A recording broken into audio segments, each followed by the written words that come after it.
Welcome to my YouTube channel. आज मैं आपको क्लास 5th के लिए हिंदी के चैप्टर नंबर 10 को पढ़ाऊंगी बच्चों। तो देखो, इससे पहले वाली वीडियो में पूरा ही चैप्टर मैंने आपको डिटेल में पढ़ा दिया था। यहाँ पर हम सिर्फ इस चैप्टर के क्वेश्चन आंसर लिखना सीखेंगे। तो बच्चों, इस चैप्टर के क्वेश्चन आंसर पेज नंबर 121 से स्टार्ट है। पहले क्वेश्चन में आपसे पूछा गया है कि क्या आपने कभी नदी, पोखर या समुद्र तट का भ्रमण किया है, यानी कि आप कभी नदी या समुद्र किनारे गए हैं, आपने वहाँ पर क्या क्या देखा है, ये बताना है आपको। तो देखो, फर्स्ट आंसर आप लिखोगे कि गत सप्ताह में कन्याकुमारी के सागर तट पर बैठी थी। सागर तट का दृश्य मुझे बहुत लुभा रहा था। समुद्र तट पर बहुत से जहाज़ खड़े थे, वहाँ बहुत से मछुआरे भी थे। सैलानियों की भीड़ बढ़ती चली जा रही थी। नारियल पानी, भेलपुरी बेचने वाले भी थे। समुद्र तट पर बालू का कण-कण चमक रहा था। बालू में छोटे छोटे बच्चे घर भी बना रहे थे। अब देखो, सेकंड क्वेश्चन है कि क्या किसी कार्य को भाग्य के भरोसे छोड़ना चाहिए। अपने उत्तर का कारण भी दो। तो आप आंसर में लिखोगे कि सेकंड का आंसर होगा हमारा, हमें किसी भी कार्य को भाग्य के भरोसे नहीं छोड़ना चाहिए, क्योंकि समझदार लोग हमेशा अपना कार्य समय पर पूरा करते हैं। हर काम भाग्य पर छोड़ने से हम जीवन में कभी उन्नति नहीं कर सकते। तीसरा क्वेश्चन है कि यदि भविष्य मछुआरों से अपने प्राण नहीं बचा पाई, यदि आप उसके स्थान पर होते तो मछुआरों से अपने प्राण यानी कि जान आप किस तरीके से बचाते। तो इसका आंसर आप इस तरीके से लिखोगे। आप लिखोगे कि थर्ड क्वेश्चन और थर्ड आंसर आपको दिख रहा है। यदि मैं यदि भविष्य के स्थान पर होती तो मैं मछुआरों से बचने की भरकस कोशिश करती। यदि मैं जाल में फंस जाती तो मरने का नाटक करके मछुआरों के चुंगल से निकल जाती। देखो, तीसरा क्वेश्चन और तीसरा आंसर साफ साफ दिख रहा है। लिखने में क्वेश्चन आंसर आसानी रहेगी। तो बच्चों, स्क्रीनशॉट लेकर हैंड टू हैंड लिखते जाओ। अब बच्चों, चौथा क्वेश्चन है कि आपको कौन सी मछली सबसे अच्छी लगी और क्यों। तो आंसर होगा कि मुझे अनागत विधाता मछली सबसे अच्छी लगी, क्योंकि उसने समस्या को भांपकर उसका समाधान पहले से ढूंढ लिया था। अब बच्चों, इस चैप्टर के ऑप्शनल क्वेश्चन हैं। तो यहाँ पर बच्चों कहा गया है कि एक क्वेश्चन के 4 ऑप्शन होंगे और 4 ऑप्शन में से एक से ज़्यादा भी ऑप्शन ठीक हो सकते हैं। केवल एक ही ऑप्शन ठीक नहीं होगा। जैसे कि आपको यहाँ पर 2 ऑप्शन ठीक दिख रहे हैं और उनके आगे मछली बनी है। तो देखो, क्वेश्चन है कि अनागत विधाता को बहुत बुद्धिमती किस कारण बताया गया है। तो नाम के अनुरूप स्वभाव होने के कारण, इसके अलावा भविष्य की संभावित समस्याओं का हल पहले से निकालने के कारण। तो दोनों ही ऑप्शन ठीक है, दोनों पर ही आप मछली का निशान बना दोगे। सेकंड क्वेश्चन है कि मछुआरों की बातें सुनकर सभी मछलियों ने सभा क्यों की। तो अपने प्राण बचाने के लिए की सभा और पास के दूसरे सरोवर में जाने के लिए की। नेक्स्ट क्वेश्चन है कि मछुआरों ने प्रत्युत्पन्नमति को जाल में से बाहर क्यों फेंक दिया। उन्हें जीवित मछलियाँ चाहिए थी, इस वजह से। तो इसके आगे आप मछली बना दोगे। मछुआरों के जाल में कौन कौन सी मछलियाँ फंसी थी। तो प्रत्युत्पन्नमति और यदि भविष्य दोनों ही, और उसके अलावा बड़ी बड़ी मछलियाँ फंसी थी। तो इस जगह पर आप मछली का चित्र बना दोगे। अब यहाँ पर आपको मिलान करना है, जैसे कि सुंदर सरोवर। अनागत विधाता कैसी थी, तीक्ष्ण और तीव्र बुद्धि वाली थी। प्रत्युत्पन्नमति बुद्धिमती थी। बड़ी बड़ी क्या थी, मछलियाँ थी। यदि भविष्य कैसी थी, आलसी थी। पहला क्वेश्चन है कि प्रत्युत्पन्नमति पहले से ही समस्या का समाधान करने की आवश्यकता क्यों नहीं समझती थी।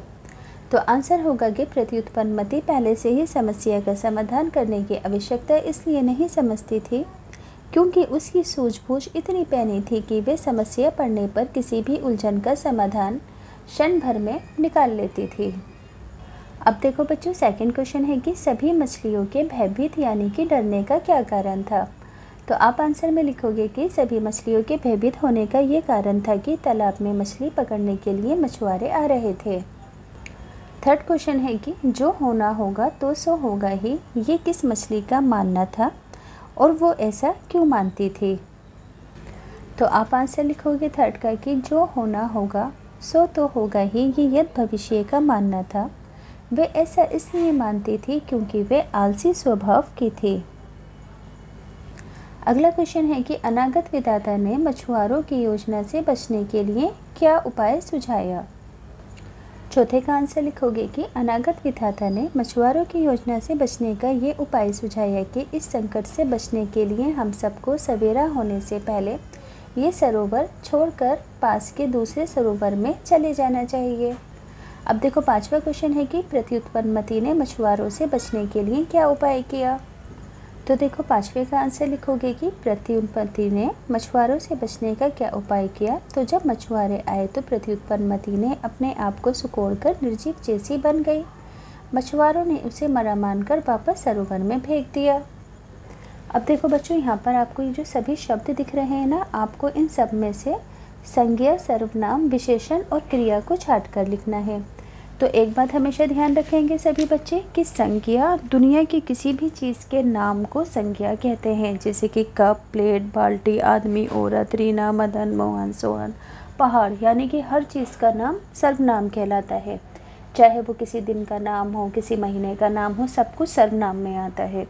इसके अलावा बच्चों देखो यहाँ पर बता देती हूँ। तो देखो जैसे कि यहाँ पर हमने लिखा संज्ञा में मछली, सरोवर, मछुआरा, यद, भविष्य, सभा, ये ज़रूर सभी चीज़ों के नाम है ना। मछली है ना, किसी जीव का नाम है, सरोवर किसी तालाब का नाम है। इसी तरीके से हर चीज़ को हम जिस किसी भी नाम से पुकारते हैं ना, वो सभी संज्ञा वाली कैटेगरी में लिखे जाएंगे। अब सर्वनाम किसे कहते हैं, जैसे कि राधा सो रही है, राधा नाच रही है, राधा खाना खा रही है। तो बार बार हम राधा तो नहीं बोलेंगे, हम क्या बोलेंगे, वे सो रही है, वे खाना खा रही है, वे नाच रही है। तो ऐसे सभी शब्द बच्चों जो कि संज्ञा के स्थान पर यानी कि किसी के नाम के स्थान पर प्रयोग होते हैं, सर्वनाम कहलाते हैं। जैसे कि वह, मैं, तुम, मैं, उन्होंने, उनको। तो पीछे से बच्चों छाँट कर जो जो शब्द सर्वनाम है मैंने यहाँ पर लिख दिए, जैसे कि उन्होंने, मैं, वह और हमने। इसी तरीके से विशेषण किसे कहते हैं बच्चों, मीठा आम, खट्टा आम या ख़राब आम। तो मीठा, खट्टा और ख़राब तीनों ही शब्द विशेषण हैं, क्योंकि ये तीनों ही शब्द आम की अच्छाई और बुराई बता रहे हैं। तो हमेशा ध्यान रखना कि दूसरे शब्दों की अच्छाई या बुराई बताने वाले शब्द विशेषण कहलाते हैं। जैसे कि सुंदर लड़की, दो आँखें, कुछ चीज़ें, अच्छा भोजन, जैसे लोग, पहली कतार, 3 किताबें, है ना। लड़की कैसी है, सुंदर है, आंखें कैसी हैं, 2 हैं, लोग कैसे हैं, कुछ है, खाना कैसा है, अच्छा है, लोग कैसे हैं, जैसे हैं। यानी कि दूसरे शब्दों की विशेषता इन सभी शब्दों से पता चल रही है। क्रिया किसे कहते हैं बच्चों, जितने भी एक्शन वर्ड है, जिस किसी काम में एक्शन होगा, जैसे कि देखना, उठना, बैठना, कूदना, फाड़ना, चलना, तोड़ना, घूमना, इन सभी कामों में बच्चों एक एक्शन है ना। तो जितने भी वर्ड्स में एक्शन आपको दिखेगा वो क्रिया कहलाएगा, जैसे कि लिखना, जाना, सोचना, रहना, बचना आदि। अब देखो यहाँ पर बच्चों ये जो जितने भी शब्द हैं ना, मैंने कहाँ से देख कर लिखे हैं, पीछे देखो यहाँ पर ये स्लेब दी है, इसके अंदर से छाट कर लिखे हैं। अब देखो यहाँ पर एक वचन और बहुवचन है, जैसे कि मछली, मछलियाँ, दबनी, दबनियाँ, मैं, हम, किनारा, किनारे, समस्या, समस्याएं। अब बच्चों नीचे शब्दों में आपको फिलअप्स कंप्लीट करनी है, यानी कि सर्वनाम लिखने हैं। जैसे कि मछुआरे का ध्यान पानी में सैर करती हुई मछलियों पर गया। मछुआरे की बातें तीनों मछलियों ने सुन ली। नेक्स्ट है, वह कहने लगी कि मैं तो अपने इस पुराने निवास स्थान को छोड़कर कहीं नहीं जाऊंगी। उत्तर भारत के एक सुंदर सरोवर में 3 मछलियाँ रहती थीं। अब देखो बच्चों नीचे सेंटेंसेस में आपको विराम चिन्ह लगाने हैं, जैसे कि एक समय की बात है, सेंटेंस कंप्लीट हुआ, अल्प विराम लगा दिया। मछुआरा, पहला मछुआरा बोला, अरे देखो इस सरोवर में कितनी बड़ी मछलियाँ हैं। तो बच्चों जब किसी के ज़रिए कोई बात कही जाती है तो उसको इन्वर्टेड कॉमास में रखा जाता है। सेंटेंस कंप्लीट होने के बाद अल्प विराम लगाते हैं। अब यहाँ पर बोला के बाद भी कॉमा लगाएंगे। जब हम कोई हैरानी वाली बात कहते हैं तो उसके आगे विस्मयादि बोधक का निशान लगाते हैं। इसी तरीके से मछुआरों ने सरोवर में अनागत विधाता, प्रत्युत्पन्नमति, यद, भविष्य और बड़ी बड़ी स्वस्थ मछलियाँ देखी। तो एक जैसी प्रजाति की या एक ही कैटेगरी की जब कोई चीज़ें लिखते हैं तो उनके बीच में ऐसे कॉमा आता है। सेंटेंस कंप्लीट होने पर अल्प विराम लग जाता है। हाँ 2 बार है, बीच में कॉमा आएगा। अब इस पूरी बात को आप इन्वर्टेड कॉमास में लिखोगे। इतनी सारी मछलियाँ एक ही जाल में हमने पहले कभी नहीं देखी। अब सेकंड सेंटेंस के लिए कॉमा आ जाएगा, दूसरा मछुआरा बोला। दूसरा मछुआरा के बाद बच्चों यहाँ पर आप इस तरीके से ये हाइफन लगाएंगे, ऐसे हाइफन, ये बड़ा लग गया, ऐसे छोटा सा लगाएंगे, ठीक है। अब मछुआरों की बातें तीनों मछलियों ने सुन ली, है ना, सुन ली, सम टेंस कंप्लीट हो गया। तो यहाँ पर आप इस तरीके से अल्पविराम को लगा देंगे। तो देखो पहले क्वेश्चन का आंसर आप लिखोगे। पहला क्वेश्चन क्या है कि प्रत्युत्पत्ति ने मछुआरों से बचने की जो योजना बनाई, यदि वे उसमें सफल ना होती तो उसकी योजना क्या होती। तो आंसर होगा कि यदि प्रत्युत्पन्नमति अपनी पहली योजना में सफल ना होती तो वे किसी तरह उछलकर वापस तालाब में गिर जाती और अपनी जान बचा लेती। सेकंड क्वेश्चन है कि क्या आपने समुद्र देखा है, अनुमान लगाकर बताएं कि समुद्र में इतना अधिक जल कहाँ से आता है। तो आंसर होगा कि हाँ, मैंने समुद्र देखा है, समुद्र में इतना अधिक जल धरती के नीचे से आता है तथा बाकी जितनी भी नदियाँ हैं उनका पानी भी समुद्र में गिरता है। नेक्स्ट है देखो, अपनी सूझबूझ के कारण प्रत्युत्पन्नमति मछुआरों से बच गई। मान लीजिए कि वे तैरकर पास के सरोवर में अपनी मित्र अनागत विधाता के पास पहुंच गई। अब दोनों में आपस में क्या क्या बातें हुई होंगी।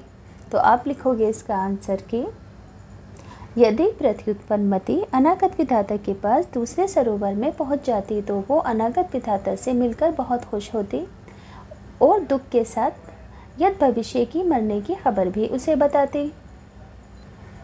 ठीक है बच्चों, इसका स्क्रीनशॉट लेकर आंसर लिख लेना। अब देखो यहाँ पर एक पजल है कि दो मछलियाँ जो सेम हैं उनको आपको मार्क करना है। तो ये दोनों ही मछलियाँ सेम हैं, ये चौथी वाली मछली और दूसरी वाली। चैप्टर के वर्ड मीनिंग है, गाड़ी कहते हैं घनिष्ठ या गहरी को, विनोद खुशी और आनंद को कहते हैं, तीक्ष्ण तेज और तीखा को कहते हैं, चिंतन सोच को कहते हैं, विश्राम आराम को कहते हैं और श्रम मेहनत करने को कहते हैं।